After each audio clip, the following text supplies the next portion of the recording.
Dans cette vidéo, nous allons vous donner une petite introduction sur le sujet vaste qu'est la résistance, car afin de comprendre la raison d'être de notre sujet, il faut connaître le contexte. La Seconde Guerre mondiale est un conflit armé à l'échelle planétaire qui dura du 1er septembre 1939 au 2 septembre 1945.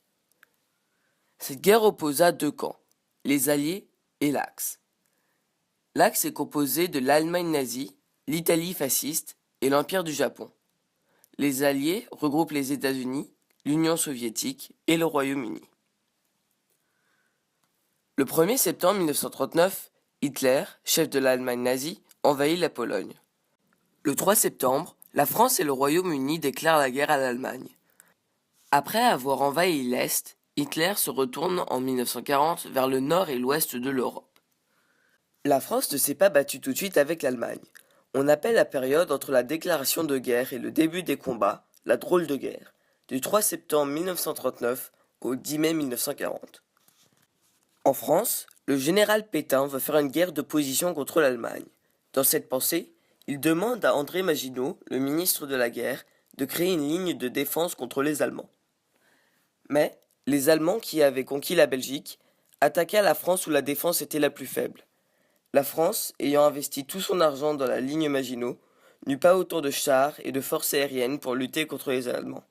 Par exemple, les aviateurs français se battaient à 1 contre 6. La France fut ainsi battue en 6 semaines. Après la défaite de juin 1940, la France connaît une situation difficile.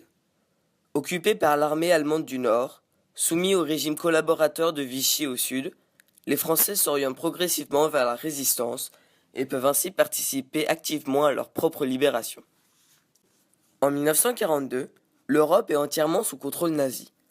Les lois totalitaires nazies sont appliquées partout, contrôle de la population, la déportation des juifs et des opposants, et le rationnement en faveur de l'Allemagne. En 1943, la LVF et le STO sont créés. Les conditions de vie dans les pays occupés par l'Allemagne deviennent vite très difficiles. Une partie des populations décide de résister à cette occupation allemande. Par exemple, en France, suite à l'appel de Charles de Gaulle le 18 juin 1940.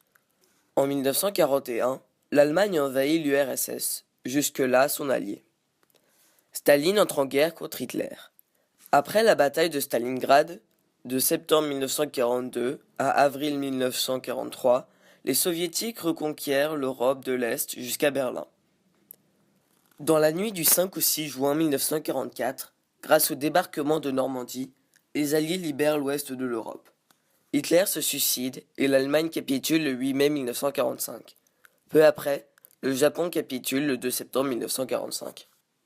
Cette guerre a mobilisé plus de 100 millions de combattants de 61 nations, sur seulement quelques 22 millions de kilomètres carrés, et tuant environ 62 millions de personnes, dont une majorité de civils.